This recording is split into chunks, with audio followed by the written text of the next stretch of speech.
এই ভিডিওটি যে সমস্ত দর্শক বন্ধুরা ওয়াচ করছেন, আপনারা প্রতিনিয়ত মদ খাচ্ছেন এবং মদ খেলে শরীরে কি প্রভাব পড়বে এটাই জানতে এসেছেন এই ভিডিওর মাধ্যমে। তো ভিডিওটি অবশ্যই লাস্ট পর্যন্ত দেখতে থাকুন। যে সমস্ত দর্শক বন্ধুরা প্রতিনিয়ত মদ্যপান করেন, ব্যবসা করে এসে, চাকরি করে এসে ভাবেন খেলে একটু স্ট্রেস কমে যায়, রাত্রিরে ঘুম ভালো হয়, অনেকে আবার বলে থাকেন স্বাস্থ্য ফিরে আসে, অনেকে আবার বলে থাকে যে প্রতিদিন মদ্যপান অল্প অল্প করে মদ খেলে শরীরে কিছু হয় না। তো এই সমস্ত যে কথাগুলি অনেকে বলে থাকেন, তো এর কি ফল হয় এই ভিডিওর মাধ্যমে আপনারা জানতে পারবেন। শরীরে কি কি ক্ষতি হয়, প্রতিনিয়ত যে সমস্ত দর্শক বন্ধুরা যে আপনি 60 ml খান, 70 ml খান আর 80 ml খান, আপনার শরীরে কি কি ক্ষতি হয়। এবং যে সমস্ত দর্শক বন্ধুরা প্রতিনিয়ত মদ খেয়ে থাকেন, আপনাদেরকে একটাই মেসেজ দেবো, মদ খাচ্ছেন, যে আপনারা যারা প্রতিদিন যারা মদ খাচ্ছেন তারা সপ্তাহে একবার করে খাওয়ার চেষ্টা করুন। যারা সপ্তাহে একবার করে খাচ্ছেন, মাসে একবার করে খাওয়ার চেষ্টা করুন। না, যারা মাসে একবার করে খান তারা বছরে 2 থেকে 3 বার করে খাওয়ার চেষ্টা করুন। এবং যারা বছরে 6 বার 7 বার, 12 মাসে দেখবেন 6 বার 7 বার মদ্যপান করছেন, তারা ওটা কমিয়ে 2-3 বার আনার চেষ্টা করুন। যত এই জিনিসটা থেকে দূরে থাকবেন ততই আপনার শরীর ভালো থাকবে। তো ভিডিওটি লাস্ট পর্যন্ত দেখতে থাকুন, খুবই নলেজেবল ভিডিও হতে চলেছে যে সমস্ত দর্শক বন্ধুরা মদ্যপান করছেন তাদের জন্য। তো সর্বপ্রথম হচ্ছে ফ্যাটি লিভার। ফ্যাটি লিভার মানে কি, আপনার লিভারে চর্বি জমে যাবে। এবং একটি প্র্যাকটিক্যাল কথা আপনাদেরকে বলি, যেটা আমার নিজের এক্সপিরিয়েন্স দেখা, মদ্যপান করলে কি হয়, দেখবেন পেটে দেখবেন জল জমে যায়। জল জমে গেলে দেখবেন পেট থেকে জল বের করা হয়, পেট ফুলে যায়, চোখ দেখবেন কিছু কিছু ক্ষেত্রে হলুদ হয়ে যায়, পেট যন্ত্রণা হয় দেখবেন, আবার দেখবেন মুখ দেখবেন ফুলে যায়, দেখবেন ওয়েট গেন হয়ে যাচ্ছে, ভুঁড়ি বেরিয়ে যাচ্ছে। এই সমস্ত যে ব্যাপারগুলো হয় কিন্তু মদ খেলে। তো এটা আমার পার্সোনাল এক্সপিরিয়েন্স, আমার চোখে দেখা এই সমস্ত তথ্যগুলি আপনাদের সঙ্গে শেয়ার করলাম। চোখ মুখ ফুলে যাবে দেখবেন অত্যাধিক মদ্যপান করলে। এর পিছনেও কারণ রয়েছে। তো সর্বপ্রথম হচ্ছে ফ্যাটি লিভার হয়ে যায়। ফ্যাটি লিভার মানে আপনার লিভারে চর্বি জমে যায়। দ্বিতীয়ত হচ্ছে আপনার লিভারে সিরোসিস হয়ে যায়।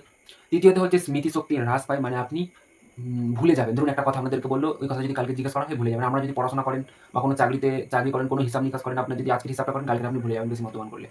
মানসিক সমস্যা হতে পারে, ডিপ্রেশন আসতে পারে, অ্যাংজাইটি হতে পারে, আপনার উচ্চ রক্তচাপ, হাই প্রেশার হয়ে যেতে পারে, সুগারও আসতে পারে, কিছু কিছু ক্ষেত্রে হয়। সুগারের ব্যাপারটা আমি সঠিক বলতে পারছি না, কিন্তু কিছু কিছু ক্ষেত্রে হয়। মেডিকেলি আমি যাচ্ছি না, এটা আমার চোখে দেখা কিছু কিছু লোকের হয়ে থাকে। হৃদরোগ, স্ট্রোক, হার্ট অ্যাটাক হওয়ার চান্স থাকে অত্যাধিক মদ্যপান করলে, প্রতিদিন মদ্যপান করলে। তো দেখুন, এই যে 7টা কথাই আপনাদেরকে বললাম, বড় বড় রোগ, এবং যে কোনো একটা সমস্যা হলে মানুষের মাথা খারাপ হয়ে যায়, এবং এই মদ্যপান করলে এই সমস্ত রোগগুলি বাসা বাঁধে শরীরে। তো মদ না খাওয়াই ভালো। এবং তার সঙ্গে যে সমস্ত দর্শক বন্ধুরা কম মদ খান, মানে ধরুন বছরে 2 বার 3 বার 4 বার 5 বার মদ্যপান করে থাকেন, তাদের দেখবেন যে পাকস্থলী লিভার রয়েছে, লিভার যে বডিটা রয়েছে, লিভারটা ক্ষয়ক্ষতি হয়ে থাকে, এবং ক্ষয়ক্ষতির পর আবার জ্বালা পোড়া হয়, অ্যাসিড হয়, অম্ল হয়, গ্যাস হয়ে থাকে, খাবার সঠিকভাবে হজম হয় না, শরীরের রোগ প্রতিরোধ ক্ষমতা কমে যায়, শরীরের আপনার যেখান থেকে খাচ্ছেন গলা, খাদ্যনালী, মুখে, তারপরে লিভারে ক্যান্সার হতে পারে, ঠিক আছে?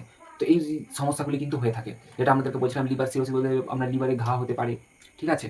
মানে লিভার এমন একটা স্টেজে বা এমন একটা পজিশনে চলে যায়, সেখানে লিভার পুরোপুরি শেষ স্টেজ, মানে ড্যামেজ হয়ে গেছে আপনার লিভার, এরকম একটা পজিশনে চলে যায়, ঠিক আছে? তো তখন দেখবেন অনেকে বিভিন্ন রকম শাক সবজি, বিভিন্ন রকম হালকা ফুলকা খাবার খেয়ে থাকে। এবং এই যে ব্যাপারগুলি বললাম, যে সমস্ত লোক প্রতিনিয়ত মদ খায়, দেখবেন তাদের দেখবেন কিছু কিছু ক্ষেত্রে অনেক মানুষের এই সমস্ত রোগই নেই। কিছু কিছু থাকতে পারে অল্প, আবার কিছু কিছু লোক আছে প্রচুর পরিমাণে এই সমস্ত রোগগুলি শরীরে বাসা বেঁধেছে। আর এমন কিছু লোক রয়েছে যারা মদ্যপান করেন, তাদের এই সমস্ত রোগ বাসা বেঁধে রয়েছে। কিন্তু মদ্যপান করলে এই সমস্ত রোগ হওয়ার চান্সটা 80 থেকে 90% হয়ে থাকে। তো আপনারা অবশ্যই, যে সমস্ত দর্শক বন্ধুরা মদ্যপান করছেন, মদ্যপান একেবারে ছাড়ার জিনিস নয়। ওই যে প্রসেসটা আপনাদেরকে বললাম, এই প্রসেসটা ফলো করুন। এবং আপনারা অনেকেই ভাবেন যে দামি মদ খেলে শরীরে ইফেক্ট কম হয়, বিয়ার খেলে শরীরে ইফেক্ট কম হয়। তো সমস্ত মদই সমান ইফেক্ট হয়ে থাকে। যে আপনি বাংলা মদ খেয়ে থাকেন, আপনি ইংলিশ খেয়ে থাকেন, হুইস্কি খেয়ে থাকেন, রাম খান, ওয়াইন খান, বিয়ার খান, ভোডকা খান, যাই খান না কেন, শরীরে কিন্তু কম বেশি কিন্তু প্রভাব পড়বে। এই সমস্ত জিনিস থেকে যতটা দূরে থাকতে পারবেন ততটাই ভালো। আপনারা অনেকেই ভাবেন তাহলে কি ওকেশনে খেতে পারবো না? হ্যাঁ, আপনারা ওকেশনে খেতে পারেন। কীভাবে খাবেন, কীভাবে না খাবেন, কীভাবে আপনার লিভার, আপনার শরীর বাঁচিয়ে খাবেন, সেই নিয়ে একটা ভিডিও আমরা পরবর্তীকালে আনবো।